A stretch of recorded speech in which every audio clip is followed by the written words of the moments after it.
Hello friends, I'm Harish Demla from Accurate Fortune Astrology। दोस्तों, जैसा कि आप जानते हैं कि हम एक सीरीज पे काम कर रहे हैं और जिसमें हम आपको ये बता रहे हैं कि आपकी कुंडली का एनालिसिस अगर आपने खुद करना हो तो आप किन किन चीजों पे ध्यान दें, किन किन चीजों को आप कंसिडरेशन में लें। और उसी सीरीज में आज हम बात करेंगे कि हमें अगर ये देखना हो कि हमारे बच्चों के चार्ट में या हमारे खुद के चार्ट में हमारा एजुकेशनल ट्रैक कैसा है, क्या हम हायर एजुकेशन लेंगे, किस तरह की एजुकेशन लेंगे, क्या हमारी एजुकेशनल प्रोसेस में कुछ प्रॉब्लम्स तो नहीं आएंगी तो किस तरीके से आएंगी, इन सारी चीजों को हम आज डिस्कस करेंगे। ये बहुत ही इंटरेस्टिंग टॉपिक है और मेरे पास बहुत चार्ट्स आते हैं लोगों के बच्चों के, और उसमें लोग ये जानने की चेष्टा करते हैं कि हमारा बच्चा किस फील्ड में जाएगा, क्या वो इंजीनियरिंग फील्ड में जाएगा, आईटी में जाएगा, कंप्यूटर साइंस में जाएगा, मेडिकल में जाएगा, आर्मी में जाएगा, एयरफोर्स में जाएगा, या फिर फाइनेंस में जाएगा, या फिर और कोई टेक्निकल एजुकेशन में जाएगा। तो लोगों को ये बहुत इस चीज की एंजाइटी रहती है। हालांकि बच्चे छोटे होते हैं, तो अगर आप अपने बच्चों का चार्ट देखते हैं तो इन चीजों को आप भी देख सकते हैं, बशर्ते आपको कुछ बेसिक नॉलेज जो प्लैनेट्स की है वो होनी चाहिए, हाउसेस की होनी चाहिए या नक्षत्रों की होनी चाहिए। तो आज की वीडियो में हम इसी चीज की चर्चा करेंगे। इससे पहले हम चर्चा शुरू करें, आपसे एक रिक्वेस्ट है कि आप हमारा चैनल जरूर सब्सक्राइब करिए अगर आप इसे रेगुलरली देखते हैं और आपको हमारी वीडियोस थोड़ी सी नॉलेजेबल लगती हैं और आपको थोड़ी सी लर्निंग्स वगैरह मिलती है, तो आप हमारा चैनल जरूर सब्सक्राइब करिए। एंड आइए अब हम बात करते हैं कि आपने अपने बच्चों की एजुकेशन को कैसे ऑब्जर्व करना है। देखिए दोस्तों, हमारा जो फर्स्ट हाउस होता है वो तो बर्थ का ही होता है, और जो हमारा सेकंड हाउस होता है वो अर्ली चाइल्डहुड का हाउस होता है। 5-6 साल तक, जब तक हम बिल्कुल यानी कि एजुकेशन में प्री नर्सरी वगैरह में लेते हैं, तो वहां तक वो हाउस होता है सेकंड हाउस। हमारी एजुकेशन जो है, प्राइमरी एजुकेशन, वो थर्ड हाउस से स्टार्ट होती है। यानी कि थर्ड हाउस में अगर हम देखें तो हम 8th 7th 8th तक की एजुकेशन ले लेते हैं, और 4th हाउस से हम 12th तक की एजुकेशन ले लेते हैं। यानी कि हम 9th से 12th, these are very rough estimates, but most of the charts में इनमें एक्यूरेसी मिलती है। और हमारा जो 5th हाउस होता है वो हमारी ग्रेजुएशन लेवल की एजुकेशन का होता है, और हम अपनी हायर एजुकेशन देखते हैं 9th हाउस से, और 9th हाउस से हम रिसर्च वर्क भी देखते हैं। 8th हाउस से भी हम रिसर्च वर्क देखते हैं, अगर 8th हाउस में प्लैनेट्स बहुत अच्छे पड़े हों। लेकिन 8th हाउस हमारी डेली लाइफ का ज्यादा होता है, तो हम जो अपनी लाइफ में, अपनी प्रोफेशनल लाइफ में या डेली लाइफ में जो रिसर्च एक्टिविटीज करते हैं वो 8th हाउस से देखते हैं। 9th house is a real house, जहां से हम बहुत ऊंची शिक्षा लेते हैं, हायर एजुकेशन लेते हैं, यानी कि एमफिल और पीएचडी टाइप। तो दोस्तों, ये हाउसेस हैं हमारी जो एजुकेशन के एक पर्टिकुलर स्टेज को रिप्रेजेंट करती हैं। सबसे पहले अगर आपने देखना है कि आपका बच्चा प्राइमरी एजुकेशन में कैसा रहेगा, तो थर्ड हाउस को देखना बहुत जरूरी है। थर्ड हाउस में अगर कोई अच्छा प्लैनेट बैठा हुआ है, पॉजिटिव प्लैनेट है, पॉजिटिव नक्षत्र में, उस नक्षत्र का लॉर्ड भी बहुत अच्छा बैठा हुआ है, तो आप ये समझिए कि अर्ली एजुकेशन में आपका बच्चा अच्छा रहेगा। he'll be intelligent, he'll be hard working, और उसकी ग्रास्पिंग पावर अच्छी होगी, क्योंकि थर्ड हाउस वैसे भी हमारा ऐसा हाउस है जिससे टीन एज तक बच्चे बोलना सीखते हैं, कम्युनिकेशन स्किल सीखते हैं, बात करना सीखते हैं, एक्सप्रेशन देना सीखते हैं, और अर्ली एजुकेशन का भी हाउस वही है।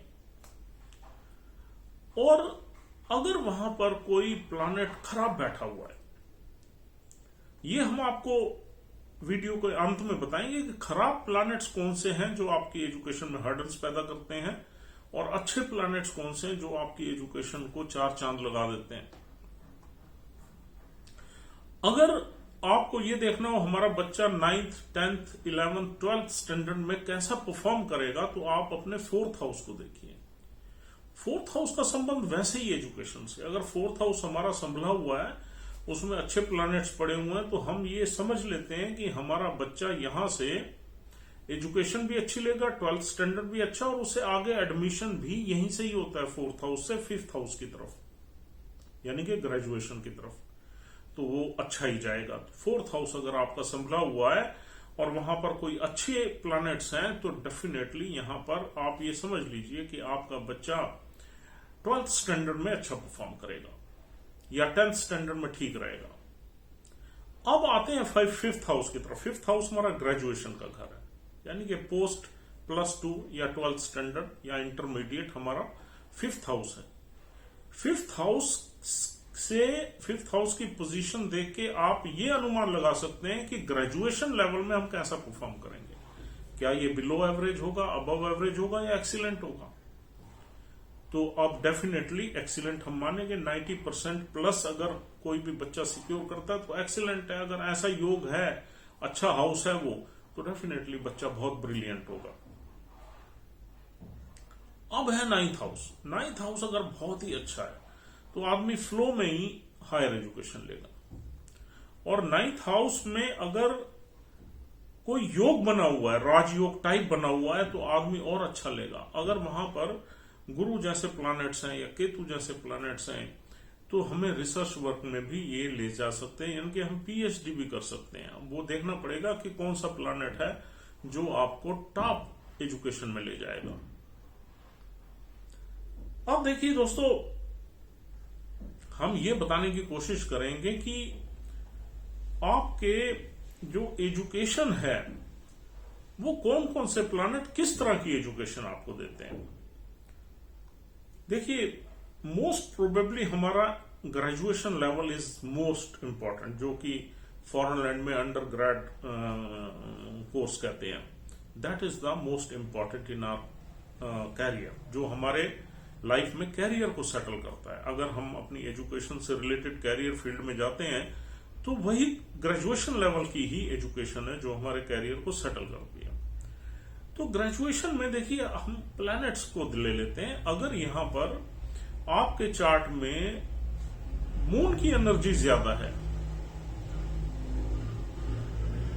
यानी कि 5th हाउस में मून की एनर्जी आ रही है, या कुछ प्लैनेट्स मिलके आपके मून के नक्षत्र में बैठे हैं और मून अच्छा बैठा हुआ है और 5th हाउस भी अच्छा है, तो आप मोस्ट प्रोबेबली मून से रिलेटेड एजुकेशन लेंगे। अब मून से रिलेटेड एजुकेशन बहुत तरह की हैं, कुछ हम आपको बेसिक बता देते हैं, बाकी बहुत डिटेलिंग में जाने से कुछ पर्पस सॉल्व होगा नहीं। मून से हम देखते हैं, मून और केतु अब भी अच्छा है, तो हम देखते हैं medical profession, child care, human care, यानी कि HR, फाइनेंस भी, वेल्थ भी देखते हैं मून से, और मून से हम आर्किटेक्चर भी देखते हैं। और किसी भी तरह की जब हम केयर करते हैं लोगों की, तो वो मून से ही एजुकेशन है। मून से हम एग्रीकल्चर प्रोफेशन भी देखते हैं। ऑर्गेनिक प्रोडक्ट्स जितने भी ये चल रहे हैं आजकल, ये इसमें मून का बहुत बड़ा रोल है, यानी कि न्यूरिशमेंट का कारक है। मून के साथ अगर केतु की एनर्जी ज्यादा चार्ट में, तो पक्का मेडिकल में ही जाएगा बंदा, लेकिन उसमें मंगल अच्छा होना चाहिए, मंगल बली होना चाहिए, क्योंकि मंगल एक ऐसा प्लैनेट है जो हमें मेडिकल प्रोफेशन में हाइट पे ले जाता है। एक्शन ओरिएंटेड प्लैनेट है, सर्जरीज का प्लैनेट है, ऑपरेशंस का प्लैनेट है, ब्लड का प्लैनेट है। अगर हमारा मंगल वीक है तो हम मेडिकल प्रोफेशन में नहीं जाएंगे, डरेंगे। हम किसी की बॉडी आ जाएगी, किसी की सर्जरी हो रही होगी, हम डर जाएंगे, हम कहेंगे नहीं यार, हम उसे टॉलरेट नहीं कर पाएंगे। तो Mangal should be powerful. Mangal, moon और केतु अगर आपके चार्ट में बहुत अच्छे हैं और उनमें 2-3 प्लैनेट्स इन्हीं में बैठे हुए हैं, तो आप मेडिकल प्रोफेशन में आसानी से जा सकते हैं। देखिए, जब भी हम किसी एजुकेशन का अंदाजा लगाते हैं तो आपको 2-3 इंडिकेशंस मिलेंगे। अब मून से तो कई तरह की एजुकेशन निकल रही है, तो उसमें अपॉर्चुनिटीज आपके पास मल्टीपल होंगी, आपके बच्चे का इंटरेस्ट जिस फील्ड में है उसमें जा सकता है। ऐसा नहीं है बच्चे को फोर्स करना है। अगर मून और केतु की एनर्जी ज्यादा है सपोज आपके बच्चे के चार्ट में, तो वो डेफिनेटली मेडिकल प्रोफेशन में सक्सेसफुल हो सकता है। ये आपने देखना कि बच्चे का इंटरेस्ट और एचआर में तो नहीं है, मेडिसिन में तो नहीं है, फार्मास्यूटिकल्स में तो नहीं है, वो भी मून का ही प्रोफेशन है। बच्चा डॉक्टर नहीं बनना चाहता, फार्मा में जाना चाहता है, ठीक है। मून के साथ अगर राहु एक्टिवेटेड है, राहु की एनर्जी ज्यादा है, तो बायोटेक में जा सकता है बच्चा। और अब आते हैं हम शनि की तरफ। शनि ज्यादातर हमें मशीनरी में इन्वॉल्व करता है, यानी कि मैकेनिकल इंजीनियरिंग टाइप में इन्वॉल्व करता है, और हमें कुछ खनिजों में भी इन्वॉल्व करता है जो जमीन के नीचे से निकलते हैं। मंगल और शनि अगर इकट्ठे बैठ जाएं 10-15 डिग्री के डिस्टेंस पे और दोनों पावरफुल हो, तो हमें कहीं ना कहीं बिल्डर्स एक्टिविटी में हम चले जाते हैं। मंगल, शुक्र और चंद्र अगर अच्छे हों हमारे चार्ट में, यानी कि कुछ नक्षत्र उनके हों हमारे चार्ट में, तो हम होटल मैनेजमेंट में जा सकते हैं। क्योंकि चंद्र और शुक्र जो है वो खाने पीने का, न्यूरिशमेंट के प्लैनेट्स हैं, और मंगल जो है अग्नि कारक है। तो ये होटल इंडस्ट्री में, होटल मैनेजमेंट में हमारे बच्चे जा सकते हैं।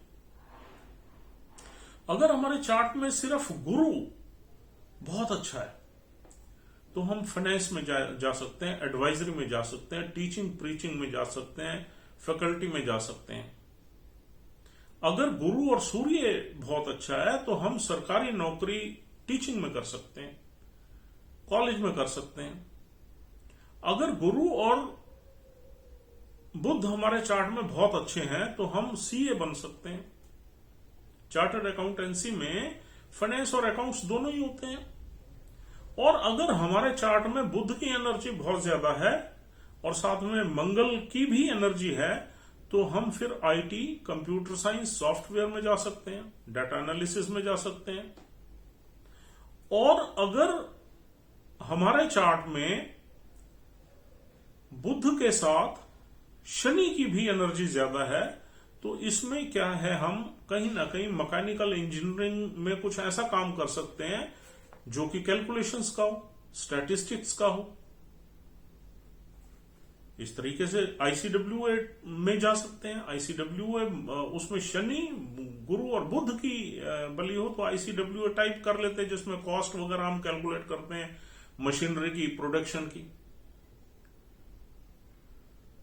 और अगर सिर्फ मंगल हमारे चार्ट में बली है और 3-4 प्लैनेट मंगल के नक्षत्र में पड़े हुए हैं, तो हम डिफेंस में जा सकते हैं, पुलिस में जा सकते हैं, स्पोर्ट्स में जा सकते हैं, जिमिंग में जा सकते हैं, और लैंडेड प्रॉपर्टी अगर हम अपने बिजनेस में हैं तो प्रॉपर्टी डीलिंग में जा सकते हैं। सैटर्न साथ में अगर बली है तो हम फिर बिल्डर बन सकते हैं, कंस्ट्रक्शन वर्क में जा सकते हैं, सिविल में जा सकते हैं अगर उसमें चंद्र भी ठीक है तो। और अगर हमारा सूर्य बहुत बली है तो हम किसी एडमिनिस्ट्रेशन में जा सकते हैं, एडमिनिस्ट्रेटिव पोस्ट में जा सकते हैं। हम पावरफुल जो हमारी पोजीशंस हैं, जैसे आईसीएस, आईआरएस टाइप के भी हम क्वालिफाई कर सकते हैं अगर सूर्य बली है। और सूर्य के साथ साथ हमें यह देखना पड़ेगा मंगल भी अच्छा होना चाहिए उसमें, क्योंकि उसमें हिम्मत बहुत चाहिए। अगर मंगल वीक है, सूर्य बली है, तो काम नहीं होगा। अगर मंगल अच्छा है, सूर्य अच्छा है, हम डिफेंस सर्विसेज की, गवर्नमेंट सर्विसेज में जा सकते हैं, डिफेंस लाइन में, या फिर हम पावरफुल अथॉरिटेटिव पोजीशन में आईपीएस भी बन सकते हैं। अगर हमारा बुध भी साथ में ठीक है तो हम मैनेजमेंट में जा सकते हैं। अगर हमारा गुरु, बुध, सूर्य तीनों अच्छे हैं तो फिर हम आईआरएस में, रेवेन्यू सर्विसेज में जा सकते हैं। आईसीएस की एक ब्रांच है जिसमें हम टैक्सेशन वगैरह के काम में भी हम जा सकते हैं। और शुक्र अगर हमारा बली है चार्ट में, तो हम किसी आर्टिस्टिक परस्यूट्स में जा सकते हैं, आर्ट एंड क्रिएटिविटी की तरफ जा सकते हैं। और वीनस तो ऐसा ही प्लैनेट है जो हमें एक्टिंग में और किसी कला में, किसी म्यूजिक में, अगर वीनस के साथ राहु भी हमारा अच्छा है तो हम फिल्म इंडस्ट्री की तरफ भी जा सकते हैं, एक्टिंग में जा सकते हैं, म्यूजिक में जा सकते हैं, सिंगिंग में जा सकते हैं, किसी भी आर्टिस्टिक परस्यूट्स में। और भी वीनस से बड़े काम निकलते हैं, इंटीरियर का काम है। अगर वीनस और मार्स अच्छे हैं तो हम फिर इंटीरियर वर्क में जा सकते हैं। वीनस और मून अच्छे हैं तो हम फिर फैशन इंडस्ट्री में जा सकते हैं। तो यानी कि हर प्लैनेट के बहुत हैं। ये हमने आपको कुछ चीजें बताई हैं जिसमें आपके दिमाग में ये चीजें थोड़ी रहनी चाहिए। अब देखिए दोस्तों, हमारी एजुकेशन में फेलियर या सक्सेस हम जल्दी से आपको बता देते हैं। जब भी हमारे 4th हाउस में कुछ मैलेफिक एनर्जी हो, कुछ अर्द्रा की एनर्जी हो, कोई भी प्लैनेट सपोज अर्द्रा नक्षत्र में बैठे हुए हैं, तो हमें 10th 12th में ही प्रॉब्लम आ जाएगी। अगर एक से ज्यादा प्लैनेट है तो प्रॉब्लम ज्यादा है। और शनि और केतु जैसे प्लैनेट भी हमें कहीं ना कहीं एजुकेशनल फील्ड में अटका देते हैं। और हमारा नीच का गुरु भी कहीं ना कहीं हमें, अगर नीच के गुरु के साथ और कोई प्लैनेट खराब बैठ जाए, राहु बैठ जाए, तो भी हमें एजुकेशनल प्रोग्रेस में परेशानी होती है। नीच का चंद्र अगर हमारे किसी हाउस में बैठ जाए तो वो हमें एजुकेशन में और जीनियस बना देता है, इंटेलिजेंट बना देता है, क्योंकि 8 नंबर साइन बहुत ही डीप साइन है और वहां पर हमारा माइंड बहुत काम करता है। हमारे जो 4th या 5th हाउस का लॉर्ड अगर 8th हाउस में चला जाए तो हम एक्स्ट्रा ऑर्डिनरी इंटेलिजेंट हो सकते हैं, क्योंकि 8th हाउस बड़ा डीप हाउस है और वहां पर हम हर सब्जेक्ट मैटर की डेप्थ में जाते हैं, रूट्स में जाते हैं, तो वी बिकम मोर इंटेलिजेंट। तो ऐसा नहीं है कि यहां पर 6ठे 8वें 12वें का प्रभाव बुरा रहेगा, नहीं। इसमें क्या है, आपने ये देखना है कि योग अच्छा बन रहा है या नहीं बन रहा है। सपोज उस प्लैनेट की डिग्निटी अच्छी है, कोई सपोज गुरु जैसा प्लैनेट 5वें घर से उठ के 8वें घर में चला गया और वहां भी अच्छे नक्षत्र में बैठ गया या अच्छी राशि में बैठ गया, तो हमें वो बहुत ज्यादा इंटेलिजेंट बना देगा। 5वें घर का संबंध जब 6ठे से बन जाता है तो हमें प्रॉब्लम्स आती हैं एजुकेशन में, ऑब्स्ट्रक्शंस आती हैं, ऑब्स्टेकल्स आते हैं। और अगर 12वें घर से 5वें घर का कनेक्शन बन जाता है तो हम फॉरेन में भी एजुकेशन ले सकते हैं, ग्रेजुएशन लेवल की। अगर 9वें घर का संबंध 12वें से बन जाता है तो हम हायर एजुकेशन यानी कि MS वगैरह या MBA वगैरह करने भी बाहर जा सकते हैं। और देखिए, प्लैनेट जैसे मून और केतु जैसे प्लैनेट हमें मेंटली शार्प कर देते हैं, इंट्यूटिव कर देते हैं, लेकिन एजुकेशनल फील्ड में कुछ ना कुछ प्रॉब्लम्स रहती हैं। शनि जैसा प्लैनेट बैठ जाए तो हमें कुछ ना कुछ, और केतु आ जाए तो हम अपने सब्जेक्ट्स को चूज करने में कंफ्यूजन वगैरह रहती है हमें। तो दोस्तों, इस तरह की प्रॉब्लम्स वगैरह ये प्लैनेट हमें बैठ के देते हैं। बहरहाल आपको थोड़ा आइडिया जरूर हो गया होगा कि किस तरीके से हमने इन हाउसेस को रीड करना है, स्टडी करना है। So friends, thank you very much for watching this video and we'll see you soon. Thanks a lot once again. Have a nice time. Take care of yourself and your family. Thank you very much.